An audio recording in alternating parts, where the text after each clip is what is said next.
Hey there, chapter 18 time. It's on page 226, in which the earth calls Frightful.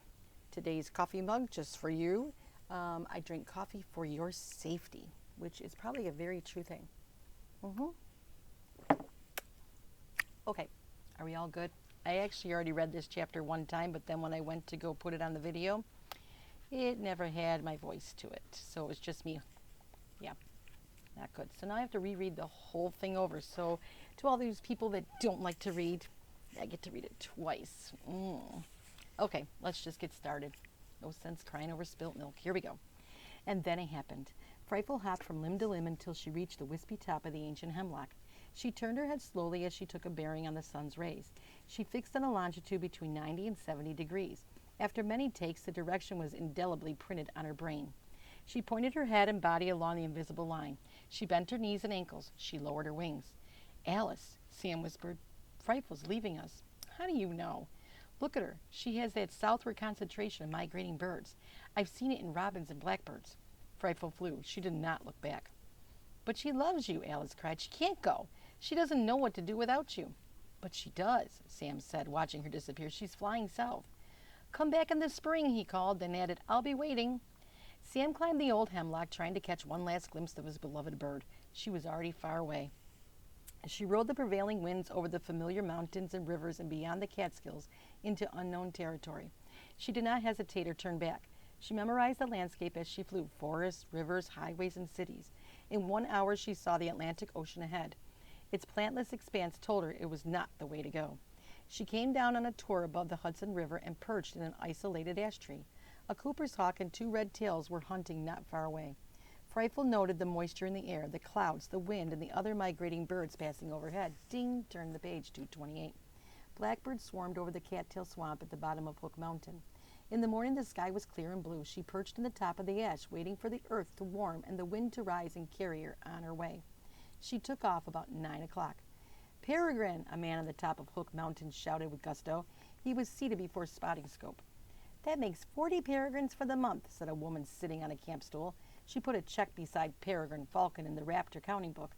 The tour top was speckled with men and women who came to Hook Mountain in the autumn to count the birds of prey. Each year these people, like thousands of others, tallied raptors along the 4 migratory flyways in North America: the Atlantic, Mississippi, Central, and Pacific flyways.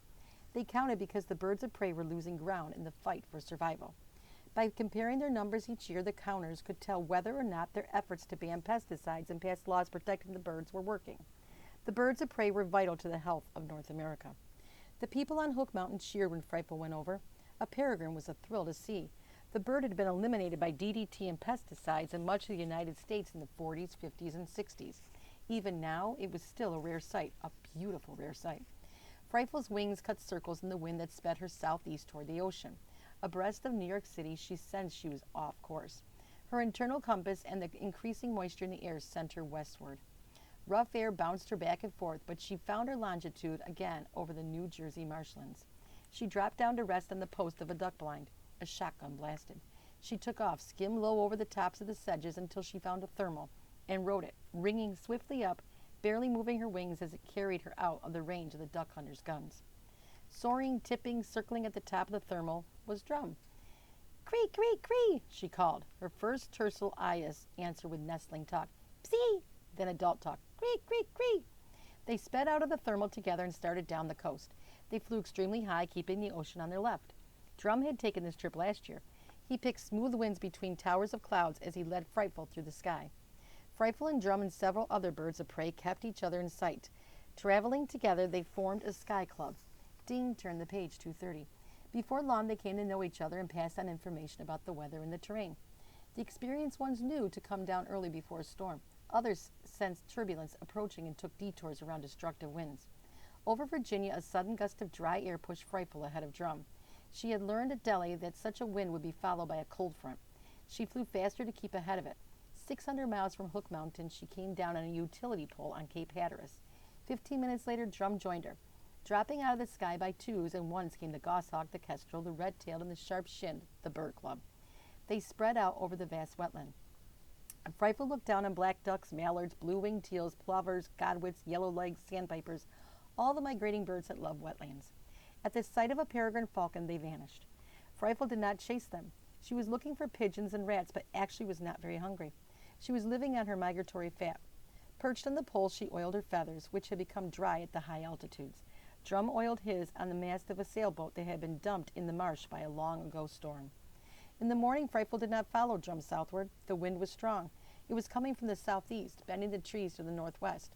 She recalled the winds that had preceded the storm on the Schoharie Reservoir and flew inland to the little town of Plymouth, North Carolina. She landed on the bell tower of a church. She knew a church tower well, found one of the open windows, and walked in. Drum had not gone far before he realized the winds were wrong. He backflipped in the air and came down on a water tupelo tree about 3 miles from Frightful. The tree had grown great buttresses to support it in storms and in the watery soil. Frightful in her church and Drum in his tupelo sat quietly through screaming gusts and dead calms. They preened. Frightful watched a duck fly into the reeds and a willet find shelter behind a dense clump of sedge. The next day the winds were stronger.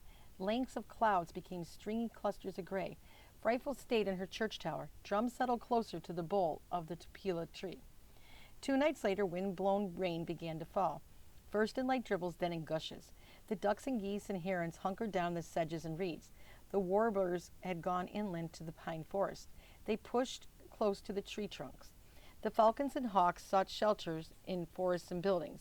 Those that had felt the lowering pressure of the storm before Frightful and Drum had felt, turn the page, them, had flown west to get around it, page 232. They were sleeping in Kentucky and Tennessee. Around 2 o'clock, Frightful's church tower vibrated in the high wind. A shutter was torn from the rectory. It clattered down the street, breaking into splinters. The lights in the town went out. So in other words, she's in the middle of a hurricane, my friends. Frightful awoke from time to time when the wind blew so hard it rang the church bells. She shook off the rain coming horizontally in through the windows, then put her beak into the feathers of her back and went to sleep. Drum was not as comfortable. His tupelo tree lashed and coiled like a whip in the wind. He crouched, tightening his grip on the limb, and faced into the storm. Hours passed. Just before dawn, a tidal wave 6 feet high roared across the marsh. It was seawater that had been lifted up into the center of the hurricane by the low pressure. It hit the base of Drum's tree and rose so fast that Drum was forced to fly. He could not see well, but he knew the direction of the forests. Beating his wet wings, he was carried, rolling and tumbling, low over the marshland. He crashed into a hill of groundsel bushes and wedged his way into their dense center. Then he climbed away from the rising water. Drum went lower into the bushes just as a 110-mile-an-hour wind struck. It ripped off every groundsel leaf, leaving the limbs bare. Gripping with all his strength, Drum faced into the storm. His streamlined body minimized the wind. Then came the calm. The eye of the storm passed through Plymouth at about 2 in the afternoon. Frightful, page 234, was awakened by an all-encompassing silence. Drum sat still. This was no time to fly. Half awake, half asleep, he waited. In the morning, the eye of the hurricane was off to the north, and the far side of the storm struck the marshland. It was less forceful. The winds blew west now. Frightful stayed in the church tower. Drum stayed in the flooded groundsel bushes. The rain slowed and the tide receded. By the end of the day, the hurricane was off Cape Hatteras, on its way north. The sun came out. Frightful caught one of the several wet rats that had retreated to the church and crawled up the bell tower. Drum shook the water from his feathers and flew inland. He climbed high, found a brisk wind, and sailed down the coast toward Florida. Frightful took off around noon. She also climbed high. Although she had never seen the swamps and forests of Georgia and Florida, she sensed their place and recorded them on her visual mind. Navigating with her were members of the Bird Club. They had weathered the storm in trees and docks inland from the Cape. Left behind were gaggles of ducks and geese. They had found their winter destination. The peregrine falcons flew on. 2 days after the storm, Frightful came down in a Florida sable palm and noted her global position again, 80 degrees longitude. She took off and flew over the tip of Florida. The club had dispersed. Each had gone on to its own ancestral wintering grounds. 2 new companions joined Frightful, one an older peregrine falcon and the other a young tiercel. The winds were light, and Frightful had to work hard to keep up her speed in the warm air below the Tropic of Cancer. She stopped overnight in Cuba and flew on the next day. Immediately she was over the open water with no landmarks. She guided herself by the rays of the sun. When clouds piled up in the late afternoon, she came down on a key off the shore of Belize, caught food, rested, and went on. She was alone now. She followed her directional line over the Caribbean Sea and caught up with Drum as they went approaching the Isthmus of Panama. Drum looped in greeting. They flew in tandem to the palms and ficus trees on Barro Colorado Island and came to rest in black mangrove trees. They did not eat. A great urgency drove them on. In the morning, they were over the Pacific Ocean, headed for Chile. The winds changed from smooth glass to bumps. Drum recognized the edge of a tropical storm and turned east. Frightful flew west. She also recognized the texture of the air and the color of the sky that foretold atmospheric trouble. Ding, page 236. But she chose to fly around the disturbance. Drum's course took him back to his wintering grounds on the Chilean shore. Frightful flew for almost an hour to get around the storm before turning south. No land was in sight. She flew on. In the late afternoon, she held her wings straight out to glide and save energy. She dropped closer and closer to the surface of the ocean. She saw no resting place, not even a boat. She flew all night. At sunup, she was still above the water, her wings outstretched, gliding to find a badly needed bit of land. All was water. As she looked and glided, a flock of storm petrels winged by. They wheeled in the orange sunrise. A flock of blue-winged teals flew with them.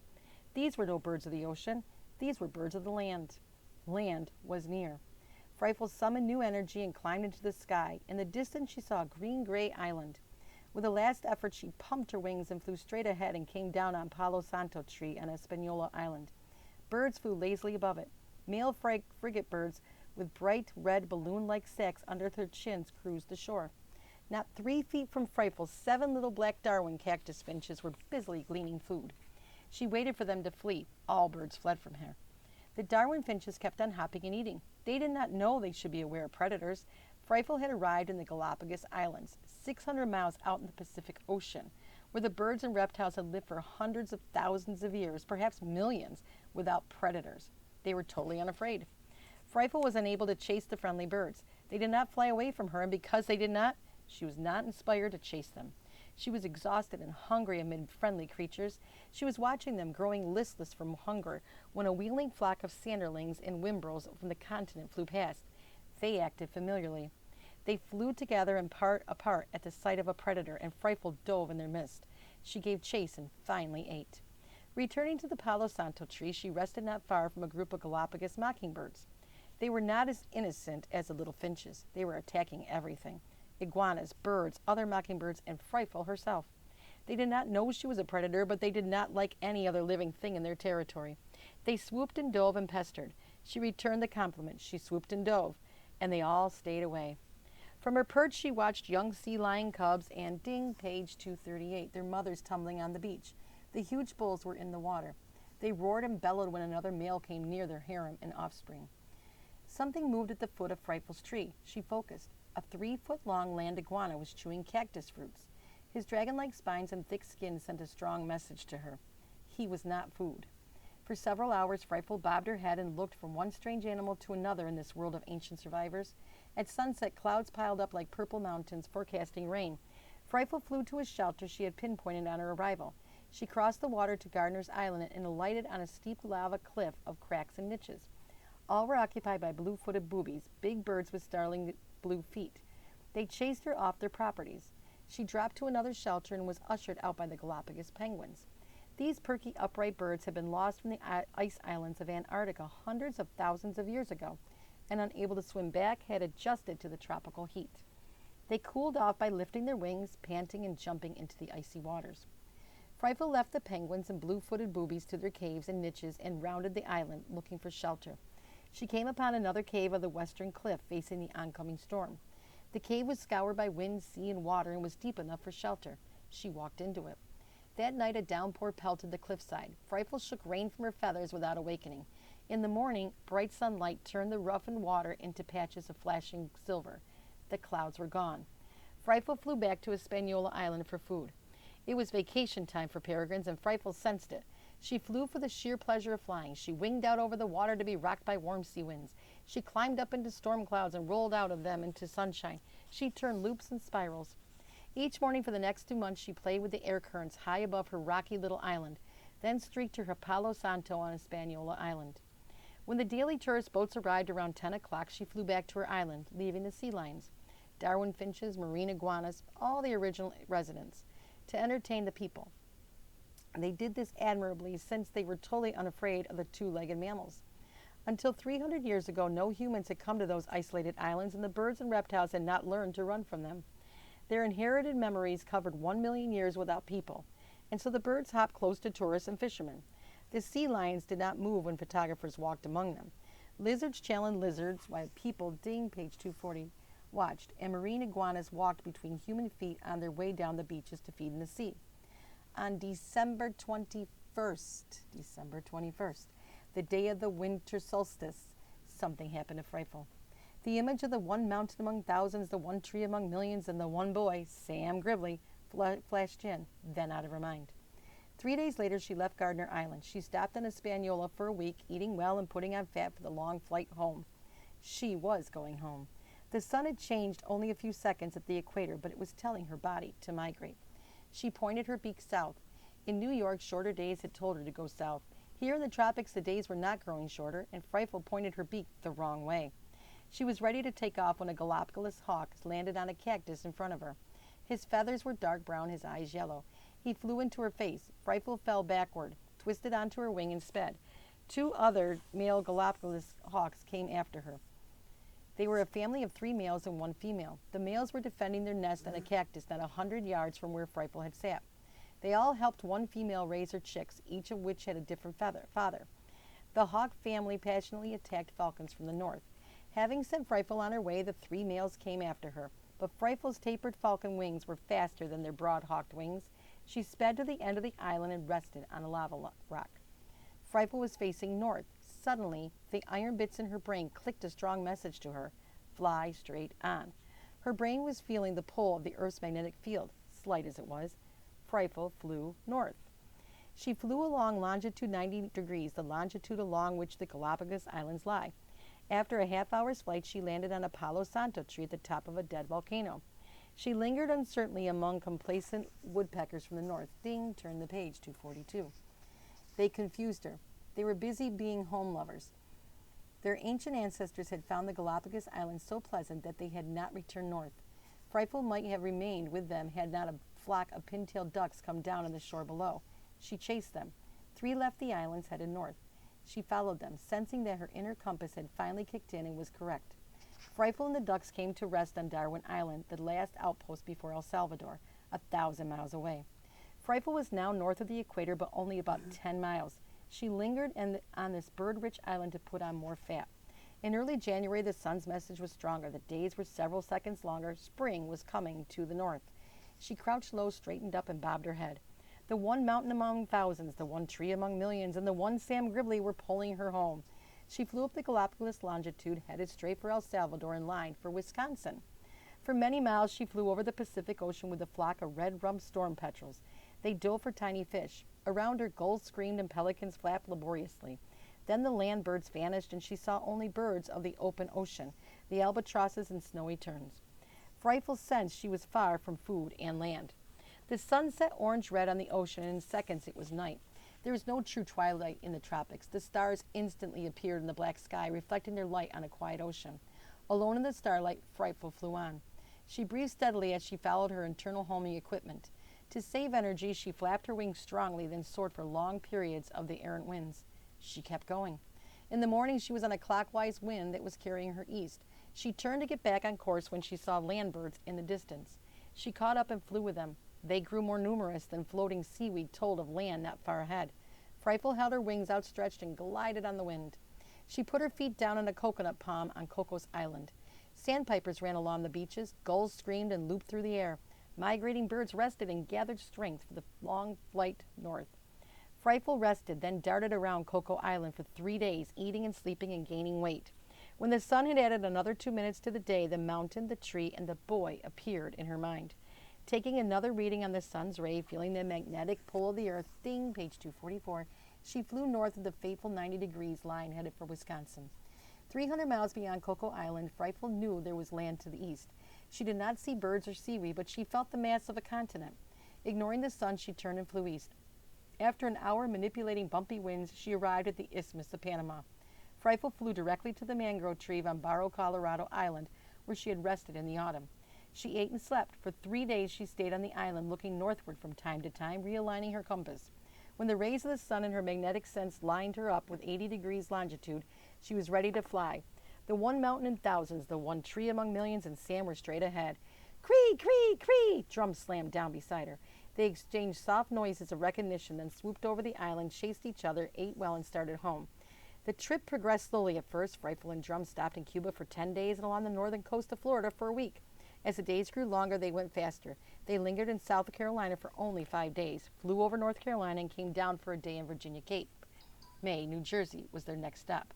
On the narrow peninsula, they met hundreds of other raptors going north to their eyries, their nests and scrapes. Frightful barely noticed them. No sooner was she rested than she took off for the one mountain among thousands. Navigating now by the sight of a familiar forest and river, she arrived home in 3.5 hours and dropped into the one tree among millions. Cree, cree, cree, cree, Frightful called. Wow. Whew, she's finally home. It was a long trip. A lot of reading, too. Woo, 2 times over. Okay, go do the quiz. We'll check you out for Chapter 19 tomorrow. Bye now.